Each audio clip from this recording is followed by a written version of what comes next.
Planning a trip to Japan in 2025? Don't get caught off guard. Entry rules have changed, and a single mistake could mean hours stuck at the airport. Here's what every traveler needs to know before boarding that flight.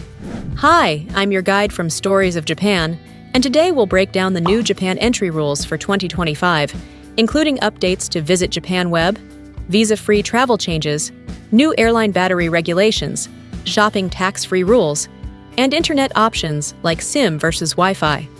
Whether you're visiting for the first time or returning for your 10th trip, this guide will help you avoid unnecessary stress, save money, and enjoy a smoother journey. Stick around until the end for practical tips I personally use when traveling. Number 1. Visit Japan Web, still essential in 2025. If you're wondering whether Visit Japan Web is still relevant now that the pandemic is long over, the answer is yes. This government-run website streamlines immigration, customs, and tax-free procedures, saving travelers valuable time at the airport. The key thing to remember, it is a website, not an app. Scammers have launched fake apps and even websites that look convincing, but the official service operates only through a secure government domain. Without Visit Japan Web, you'll face old-fashioned paper forms and longer queues at customs. By registering your details online before departure, you'll receive a QR code.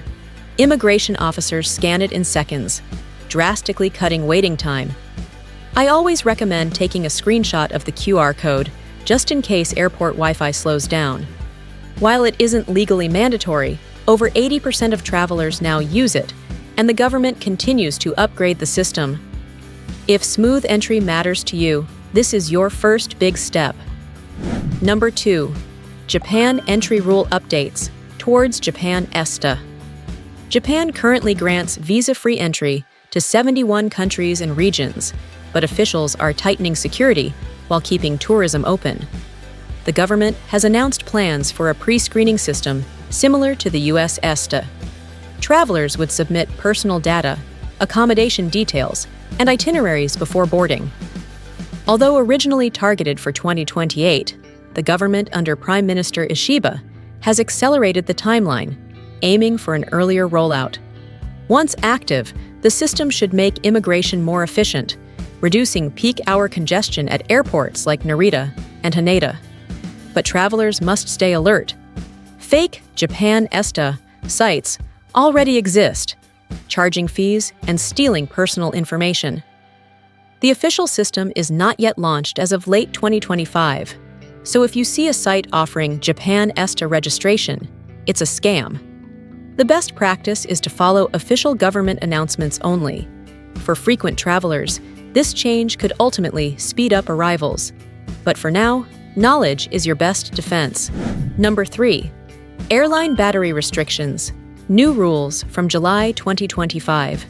Starting July 2025, Japanese airlines have implemented stricter rules on portable batteries and power banks. These must no longer be stored in the overhead compartment.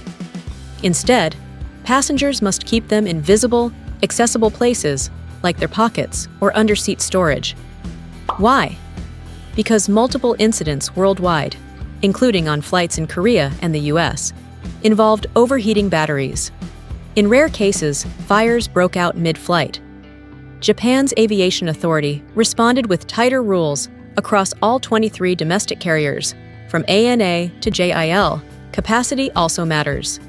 Under 100 watt-hour, allowed freely. 100 to 160 watt-hour, maximum 2 units per passenger. Over 160 watt-hour, completely prohibited. On a personal note, I once had a 200 watt-hour charger confiscated at Jeju Air check-in. It was expensive and frustrating. Learning the limits before you fly saves headaches. My tip: check your battery's watt-hour rating, usually printed on the device, and pack smart. Following this rule avoids confiscation and ensures a safe, stress-free flight. Number 4. Prohibited items. What not to pack. Japan has some of the strictest import restrictions in Asia, and misunderstanding them can ruin your arrival. 6 common mistakes stand out. 1. Meat products. Even processed ones like sausages or jerky are banned to protect against livestock diseases. 2. Fresh fruits and vegetables, including apples, oranges, and bananas, due to pest risks. 3. Medication. Certain common painkillers or cold medicines abroad may be controlled substances in Japan. Always double-check. 4. Counterfeit goods. Fake luxury items can lead to legal trouble. 5. Alcohol and tobacco, limited quantities only. 3 bottles of liquor, 200 cigarettes. 6. Animal products. Items made from endangered species are strictly prohibited under CITES agreements. One of my friends once tried bringing a leftover burger into Narita. Confiscated instantly. If in doubt, leave it behind. Japan has no shortage of safe, delicious food and high-quality goods waiting for you. Number 5. Japan's new tax-free shopping rules. If you love shopping in Japan, here's a big update. The tax-free system is being overhauled. Previously, tourists could purchase items without paying the 10% consumption tax at checkout. But starting November 1, 2026, Japan is switching to a refund model. You'll pay tax in-store, then apply for a refund at the airport when departing, similar to systems in France or Germany. Other changes: no more sealed packaging for consumables, cutting down on checkout delays. The old 500,000 yen purchase limit for tax-free shopping is gone, though items over 1 million yen require ID and serial tracking. Authorities are even debating whether the tax-free system should continue at all, arguing tourists benefit from public services funded by taxes. For now, though, the refund system will be your reality from 2026. My advice: keep receipts organized and allow extra time at the airport for refunds. Done right, you'll still save big on electronics, fashion, and souvenirs. Number 6. SIM versus pocket Wi-Fi. Staying connected in Japan. In 2025, having reliable internet access is no longer optional. It's essential. The good news is Japan makes it easy, with SIM cards, eSIMs, and portable Wi-Fi devices widely available at airports and major train stations.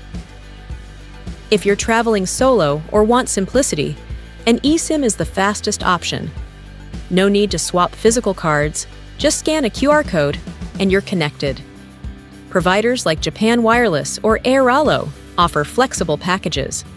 For budget-conscious travelers, prepaid SIM cards start around 3,000 yen for 7 to 10 days of unlimited data.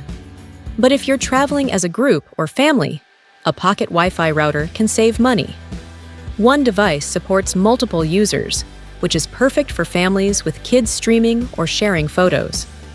Rental kiosks at Narita, Haneda, and Kansai International often allow pickup without prior booking, and many even have vending machines for last-minute travelers. My tip: check your hotel or Airbnb too. Some include free pocket Wi-Fi. Choosing the right option ensures you're never lost, whether navigating Tokyo subways or finding hidden izakaya alleys in Osaka. Number 7. IC cards, your travel lifesaver. If you're visiting Japan, don't underestimate the power of an IC card like Suica, Pasmo, or ICOCA. These rechargeable cards simplify not just train and bus rides, but also everyday purchases, from vending machines to convenience stores. Here's the best part: IC cards are interoperable across most major cities. That means your Suica from Tokyo will also work in Osaka, Kyoto, and even Sapporo. You can purchase one at airport train stations with a 500 yen refundable deposit. For short-term visitors, the Welcome Suica is ideal. No deposit required, valid for 28 days, and easy to recharge. And if you're an iPhone user, Mobile Suica is a game changer. Simply top up from your Apple Wallet. No need to carry a physical card. I personally recommend always keeping at least 2,000 yen loaded on your card. It's a small safety net when you suddenly need to hop on a bus, grab a bottle of water, or pay at a small shop that doesn't take credit cards. Think of it as your digital key to everyday Japan. Number 8. Money exchange. Smart ways to get yen. Even in 2025, Japan remains a cash-heavy society. While credit cards are accepted more widely than before, many smaller restaurants, rural inns, and traditional markets still prefer yen. That's why knowing how to exchange money wisely matters. Rule of thumb: avoid exchanging large sums at airports. Their rates are often 10 to 15% worse than city counters. Instead, exchange just enough at arrival, say 5,000 yen to cover transport and snacks, then head into town for better deals. In Tokyo, spots like Shinjuku's Kabukicho or Akihabara have reliable money changers with competitive rates. But honestly, the most convenient option is often an ATM. Convenience store chains like 7-Eleven, Family Mart, and Lawson have machines that accept international cards, with clear English menus. One friend of mine withdrew cash at a Kyoto 7-Eleven at midnight when no exchange office was open. That flexibility is priceless. The key is to use cards with low foreign transaction fees, so you're not losing money to hidden charges. With the right strategy, you'll have yen in your pocket without paying unnecessary premiums. Number 9. Airport transfers. From arrival to downtown. The last big step in your entry journey is reaching the city from the airport. Japan offers multiple options depending on your budget and comfort level. From Narita Airport, the Narita Express (NEX) takes about 50 minutes to Tokyo Station, with reserved seating and luggage space. For a cheaper ride, the Keisei Skyliner is fast and efficient to Ueno. At Haneda Airport, the Tokyo monorail connects you to central Tokyo in under 20 minutes. If you're carrying heavy luggage or traveling with kids, pre-booking an airport taxi or shuttle can save stress. Apps now allow you to reserve rides in English, and prices are more predictable than ever. Airport buses are another good compromise. Affordable, comfortable, and easy to board with large bags. Personally, after a long-haul flight, I like to take the NX for the comfort, even if it costs a bit more. The key is to match your transport with your energy level and schedule. Arriving refreshed makes the start of your Japan adventure so much better. I still remember my very first arrival in Japan. I had just landed at Haneda, feeling excited but exhausted. I didn't know about Visit Japan Web back then, so I lined up for over an hour just to fill out customs paperwork. By the time I got through, I had missed the last monorail into the city and had to scramble for a midnight bus. That stressful moment taught me one lesson: preparation is everything. Ever since then, I've used digital tools and updated entry knowledge to make each trip smoother, and it truly changes the experience. Here's a quick recap before you fly. 1. Register on Visit Japan Web and screenshot your QR code. 2. Watch for updates on Japan ESTA, but ignore fake websites. 3. Follow battery restrictions. Under 100 watt-hour is safest. 4. Don't pack restricted items like meat, fruit, or unapproved medicines. 5. Remember the new tax-free refund system starting 2026. 6. Choose SIM or pocket Wi-Fi based on your group size. 7. Grab an IC card at the airport. 8. Exchange wisely. Use ATMs or city counters. 9. Plan your airport transfer to match your energy and budget.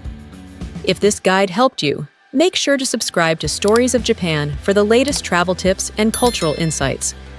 Hit like, share with your friends, and check out our related video to prepare even better.